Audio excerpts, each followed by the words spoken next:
the Cleveland Browns doing?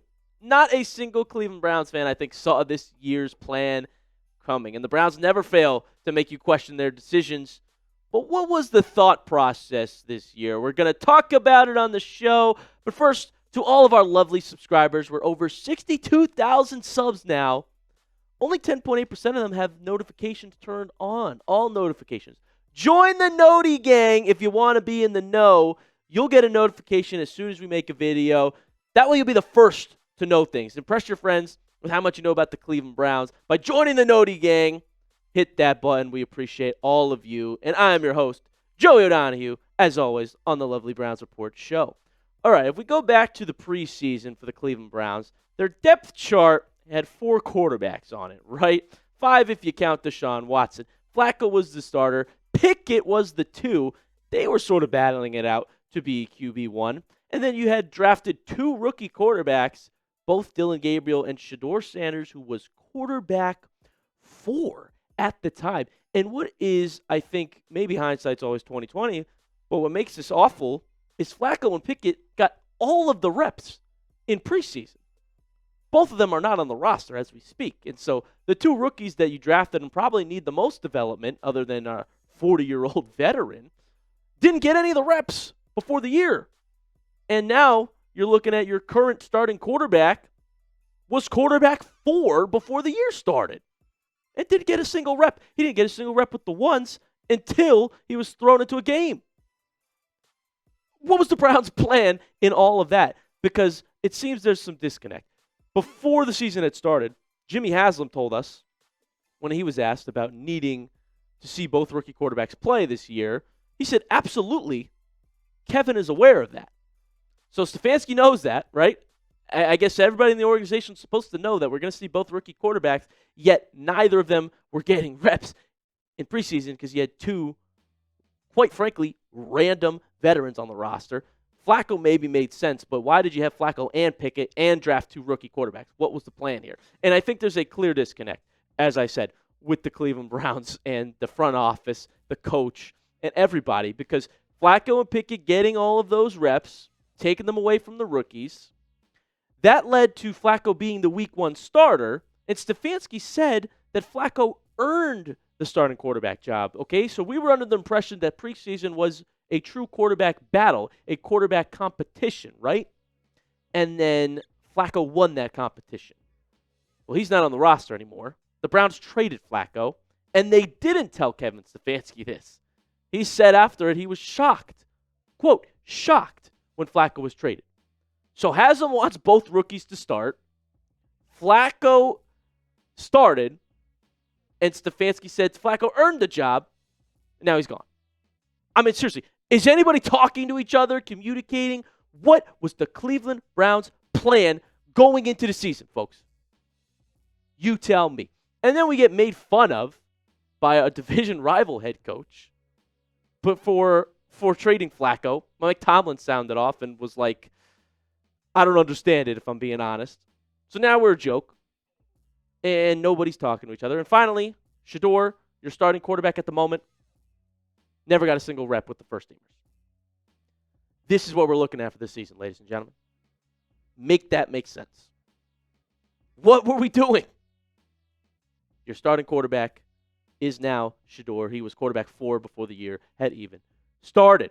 And Shedeur, I think, even knows this last part of it. I mean, after he got the big win against the Raiders, he went out there and said, a win is crazy. It's amazing. After 1 week of practice. This is 1 week of practice, so imagine what a full offseason would look like. It gets dangerous. Come on, Browns fans. That's got to fire you up, man. That's got to fire you up. Imagine what he can do if he did have a full season of preparation from the Cleveland Browns. Not whatever that mess I just showed you was. He went out there and got a win after 1 week of practice. I mean, that is big time. It's never been done since '99, any Browns quarterback in their first start. So I think there's a point to be made about that. Like, what if? What if they actually did develop Shedeur from day one? And maybe if he shows us some stuff in these next few starts, maybe they actually will develop him fully, like he said and like he wants to be in this offseason. And we could really test him out, give him a fair shot. Because looking back now, having 2 older quarterbacks get all the reps when you have 2 rookies on the roster, Make that make sense. And then Andrew Berry doesn't want to speak to the media on the bye week. I mean, he's always gone to speak on the bye for 6 years. All of a sudden, I don't want to answer any questions. Maybe Shedeur was Andrew Berry's pick. And he doesn't want to have to talk about this because everyone's on the different page, folks. That's where we are. Like, get it together. Stefanski picked Gabriel. He started Gabriel. Now I think the ownership is saying, all right, Kevin, we gave you your chance with your guy. You better start Shedeur. The city of Cleveland is rallying around him. He just got the win against the Raiders. It's a no-brainer that you have to start him now after he got that W. And as I've been saying since April, Shedeur is clearly the better prospect. I said that in the draft. I think you saw that in his one start. Better arm strength. He's a bigger quarterback, a little more mobile as well. Like, get it together, Cleveland Browns. Like, bad evaluation that Dillon Gabriel was the starter over Shedeur anyways. That was Stefanski's pick. Who's talking to each other? Who's on the same page? We have no idea. Who's to blame? You tell me in the comment section. If you think Jimmy Haslam is the biggest problem, type JH. If you think Andrew Berry's responsible for this mess, type AB. Or if you think it's the head coach, Kevin Stefanski, type KS. Who are you blaming for this honestly mismanaged quarterback situation where everyone that got reps is no longer on the roster and now the young rookies are being thrown into the fire? Let me know who you think is to blame. Coming up, the back half of the show. How has this now affected the season? We're going to look at some of the Cleveland Browns game plans and scripts and tell you what it's done. You're not going to want to miss that. Before we get on with the rest of the show, I want to tell you about our friends over at Cash App. I get plenty of phone calls from people pretending to be someone they're not. Scammers are getting creative, which is why it's comforting to have Cash App, a safe and secure way to send money. The holidays are all about finding the perfect gift. But this time of year, not every deal is actually what it seems. Scammers are getting more creative to trick people into sharing their payment info through methods like fake shopping sites and giveaways that are too good to be true. Luckily, Cash App's 24/7 fraud monitoring helps detect and alert you for unusual card activity should someone gain access to your card. So you can act fast if something seems off. You can also lock or unlock your Cash App card instantly right in the app for extra control and peace of mind. Stay one step ahead of scams this season and keep your money secure with Cash App. For limited time only, new Cash App customers can use our exclusive code to earn some additional cash. For real. Just download Cash App, use our exclusive referral code, SECURE10 in your profile, send $5 to a friend within 14 days, and you'll get $10 dropped right into your account. Terms apply. That's money. That's Cash App. Cash App is a financial services platform, not a bank. Banking services provided by Cash App's bank partners.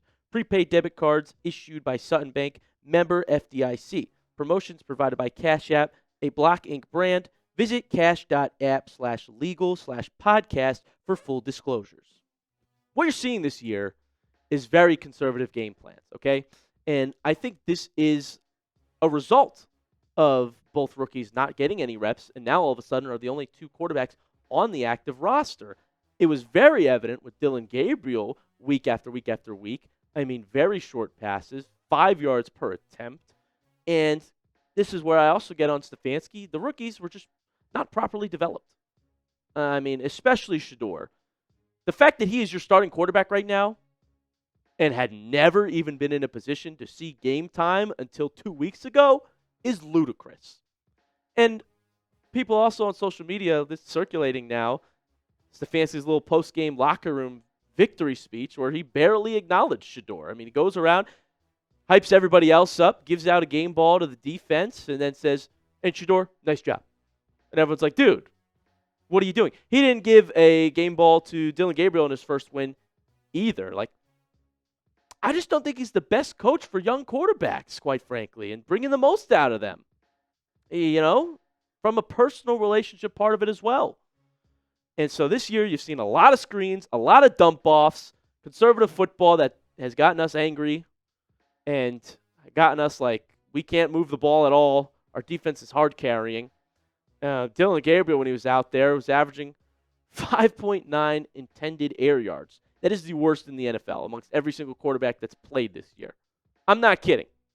It's according to Next Gen Stats. And that's why when Shedeur went out there and had that dot to Isaiah Bond that traveled 42 air yards, the longest air yard completion of the Cleveland Browns season.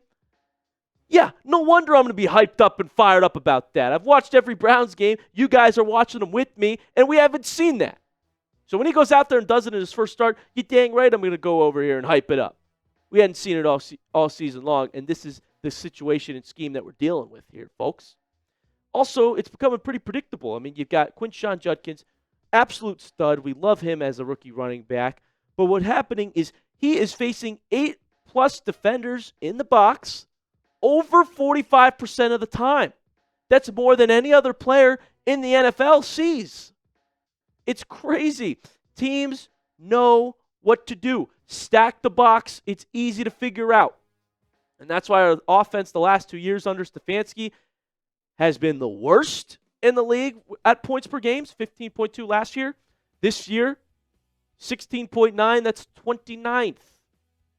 Teams know what to do against us because the game plans are conservative, and so I think we need a little fresh change of scenery to develop a quarterback like Shedeur, who does take deep shots and averaged over 10 yards per attempt in that Raiders game, double what Gabriel was doing.